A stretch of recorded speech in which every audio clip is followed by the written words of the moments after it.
ہم انشاءاللہ تعالی سورہ التحریم کا ترجمہ اور مختصر سی تشریح کور کریں گے۔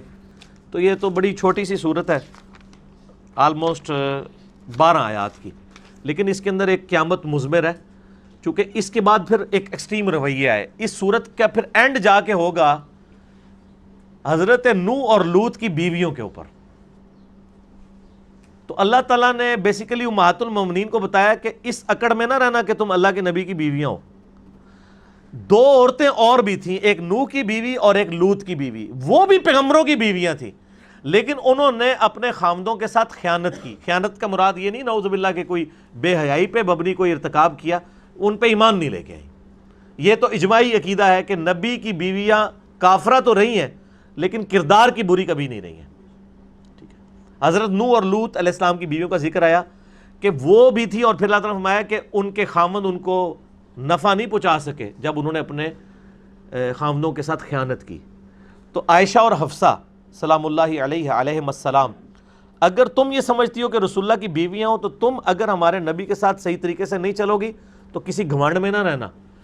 تم سے پہلے حضرت لوط اور نوح علیہ السلام کی بیویوں نے بھی اپنے خامندوں کے ساتھ خیانت کی، تو اللہ تعالیٰ نے ان کو چھوڑا نہیں ہے، وہ اس عذاب کے اندر مبتلا ہوئی ہیں، ان کے خامند ہونے والی نسبت ان کے کام نہیں آ سکی، لہٰذا ہوشیار رہنا۔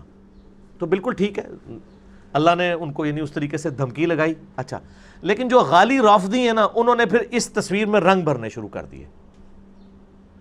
انہوں نے کہا کہ یہ جو حضرت لوط اور نوح کی بیویوں کا ذکر ہے وہ تو تھی کافرہ، تو اس کا مطلب ہے نعوذ باللہ عائشہ اور حفصہ بھی منافقہ تھی نعوذ باللہ، اور انہوں نے اوپر سے اسلام قبول کیا تھا، اندر سے نہیں کیا ہوا تھا۔ وہ جو یاسر الحبیب ہے رافضی، ایک اس وقت بیٹھا ہوا ہے فرانس کے اندر، اس کو ایران والوں نے بھی نکال دیا۔ امام خمینی کو بھی وہ کافر کہتا ہے کیونکہ اس کے فاسد عقائد تھے۔ جو مفتی اعظم ہے ایران کے خامنائی صاحب، انہوں نے باقاعدہ اس کے اوپر فتویٰ دیا ہے، کیونکہ اس نے چند عرب چینلز کے اوپر بیٹھ کے سیدہ عائشہ اور حفصہ کی توہین کی تھی، انہی آیات کو بنیاد بنا کے سٹوری میں رنگ بھرے تھے۔ حالانکہ قرآن میں ایسے کوئی الفاظ نہیں ہے۔ قرآن پاک میں تو مسلمانوں کو جو کافروں پہ آنے والے عذاب سے ڈرایا جا رہا ہوتا ہے، تو اس کا کیا مطلب ہے وہ سارے مسلمان کافر تھے؟ اللہ تعالیٰ مثال اس لیے بیان فرماتا ہے کہ اللہ کا کوئی لاڈلا نہیں ہے، ٹھیک ہے نا۔ اگر ہم قرآن پاک میں کافروں کے عذاب کی آیات مسلمانوں کو سناتے ہیں تو اس کا قطعاً یہ مطلب نہیں ہے کہ ہم ان مسلمانوں کو کافر سمجھ رہے ہیں، بلکہ ہم ان کے اس عمل کی نفی کر رہے ہیں کہ تمہارے اندر جو خامی پائی جا رہی ہے نا، اس خامی کو کنڈیم کر رہے ہیں۔ قرآن پورا دھمکیوں سے بھرا ہوا ہے، اور اکثر دھمکیاں کافروں کے بارے میں ہیں، لیکن مسلمانوں پہ مینوان اسی طریقے سے فٹ ہوتی ہیں۔ لیکن اس کا یہ مطلب نہیں کہ اس کی وجہ سے مسلمانوں کی تکفیر شروع ہو جائے گی۔ بات سمجھ آ گئی؟ یہ 2 الگ چیزیں ہیں۔ برائی کو ایڈریس کیا جا رہا ہے، برائی میں وہ کامن ہے کہ جس طرح حضرت لوط اور نوح کی بیویوں نے اپنے پیغمبر کی بات نہیں مانی، اور وہ تو ایکسٹریم بات نہیں نہ مانی کہ ایمان ہی نہیں لے کے آئیں، اس طرح سیدہ عائشہ اور حفصہ نے نبی کی محبت میں نبی کی بات نہیں مانی اور آپ کو تکلیف اٹھائی دی۔ یہ وہ کفر والی ایکسٹریم نہیں ہے، ورنہ مولا علی علیہ السلام کا اپنا ایٹیچیوڈ جو تھا سیدہ عائشہ کے ساتھ جنگ جمل کے بعد، وہ امت کے لیے رول ماڈل ہے۔ میں نے جو کربلا والے ریسرچ پیپر میں وہ ساری حدیثیں جمع کی ہیں۔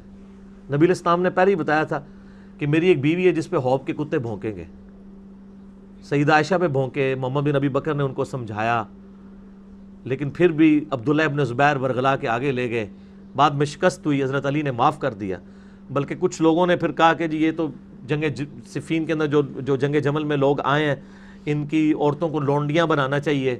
تو یہ حضرت علی اس امت میں امام ہے کہ اگر مسلمان کی مسلمان سے جنگ ہو تو اس کے بعد شرعی احکام کیا ہیں، کیونکہ نبی علیہ السلام پہ تو ایسا موقع نہیں نہ آیا، آپ تو کافروں سے لڑتے رہے، اس میں تو ہے ان کی عورتیں جو جنگ میں لڑنے کے لیے آئیں گی وہ باندیاں بنائی جائیں گی، جو پیچھے بیٹھی ہیں وہ نہیں۔ تو پھر حضرت علی نے کہا کہ اچھا بتاؤ نبی کی بیوی کو کون باندی بنائے گا؟ سب نے سر جھکا لیے، ٹھیک ہے۔ پھر حضرت علی نے ان کو بتایا کہ یہ مسلمان ہیں، ہمارے بھائی ہیں، بگوڑے ہوئے ہیں، ان کے ساتھ وہ ایٹیچیوڈ نہیں کرنا۔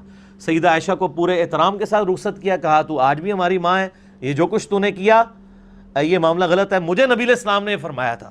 مسند احمد میں یہ حدیث ہے کہ سیدنا علی کہتے ہیں کہ ایک دفعہ نبی صلی اللہ علیہ وسلم نے فرمایا کہ تیرا جھگڑا ہوگا ایک دفعہ عائشہ کے ساتھ،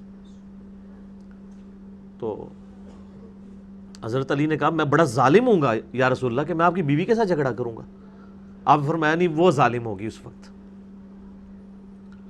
تو یا رسول اللہ مجھے کیا حکم دیتے ہیں؟ فرمایا کہ وہ جب ظلم کرے گی تو تم اس کو واپس چھوڑ آنا جہاں سے وہ آئی تھی۔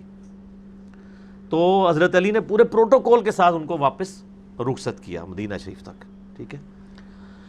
حضرت علی کا یہ ایٹیچیوڈ بتاتا ہے کہ امہات المومنین کے بارے میں آپ کا کیا عقیدہ۔ پھر حضرت علی کے سب سے جذباتی شیعہ تھے عمار بن یاسر۔ صحیح بخاری میں حدیث آتی ہے، اور امام بخاری کے قربان جاؤں، امام بخاری نے کوئی دو نمبری نہیں کی ہے، یہ حدیث چھپا بھی سکتے تھے۔ حضرت عائشہ کے فضائل پہ ایک چیپٹر باندھا، چیپٹر کا نام ہے فضائل عائشہ، اور حدیث لے کے آ رہے ہیں کہ عمار ابن یاسر نے خطبہ دیا۔ میں نے کربلا والے ریسرچ پیپر میں حدیث ڈالی ہوئی ہے۔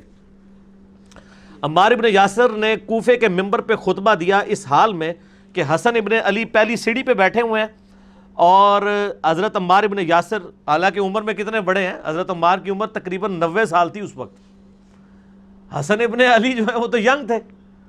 حضرت حسن کو اوپر بٹھایا، خود نیچے کھڑے ہوئے اور کہا لوگو اللہ نے تمہیں آزمایا ہے، ایک طرف دنیا اور آخرت میں تمہارے نبی کی بیوی عائشہ ہیں، دنیا میں بھی اور آخرت میں بھی، یعنی ان کو جنتی بھی مان رہے ہیں اور مومنہ بھی مان رہے ہیں، اور دوسری طرف امیر المومنین علی ابن ابی طالب ہیں جن کی اطاعت اللہ کی اطاعت ہے۔ کیوں؟ یا ایھا الذین آمنوا اطیعوا اللہ واطیعوا الرسول واولی الامر منکم۔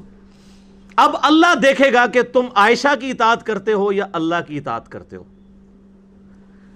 رسپیکٹ ڈیو دی اپنی جگہ کہ وہ دنیا اور آخرت میں بیوی ہیں، لیکن یہاں پہ وہ غلط ہیں، یہاں ایک طرف اللہ ہے ایک طرف عائشہ ہے، اور امام بخاری سے حضرت عائشہ کے فضائل میں لے کے آئے ہیں، اور آدھی حدیث نہیں لے کے آئے۔ وہ تو اتنا بھی ڈال سکتے تھے کہ عائشہ دنیا اور آخرت میں تمہارے نبی کی بیوی ہیں۔ آج کل کے سعودی پیڈ اگر کوئی امام بخاری ہوتے ہیں نا تو وہ یہی کرتے، آگے پیچھے کی چیز ہی نہ ڈالتے کہ جی عمار ابن یاسر نے فرمایا کہ عائشہ دنیا اور آخرت میں تمہارے نبی کی بیوی ہیں، لیکن انہوں نے پورا ایک خطبہ دیا ہے کہ وہ جمل کے لیے وہ بصرہ سے روانہ ہو چکی ہیں، وہ کوفے میں آ کے، کوفے کے لوگ چونکہ نیوٹرل ہو گئے تھے نا، اور وہ کہہ رہے تھے نہ ہم علی کے ساتھ ہوں گے اور نہ عائشہ کے ساتھ ہوں گے تو عمار ابن یاسر نے وہاں خطبہ دیا کہ بھائی یہ کیا طریقہ ہے کہ نیوٹرل ہو گئے ہو، حق کا ساتھ دو۔ ایک گھر میں چور گھس جاتے ہیں اگر تو آپ نیوٹرل ہو جائیں گے، آپ کا کام ہے کہ آپ گھر والوں کا ساتھ دیں، نہ کہ آپ کہیں گے جی آدھا آدھا مال کر لو دونوں، یار لڑائی جھگڑا بری چیز ہے، لیکن یہ بڑا جگرے والا کام ہوتا ہے۔ دنیا اور آخرت میں تمہارے نبی کی بیوی ہیں تو رسپیکٹ تھی، ٹھیک ہے۔ باقی جو علمی، اور پھر حضرت عائشہ کو بھی دیکھیں پوری زندگی روتی تھی۔ صحیح بخاری میں آتا ہے کہ پھر انہوں نے اپنے بھانجے کو بلا کے کہا کہ مجھے روضہ رسول میں ساتھ دفن نہ کرنا، میں نہیں چاہتی کہ ابو بکر، عمر اور رسول اللہ کی وجہ سے لوگ میری تعریف کریں، اور مجھے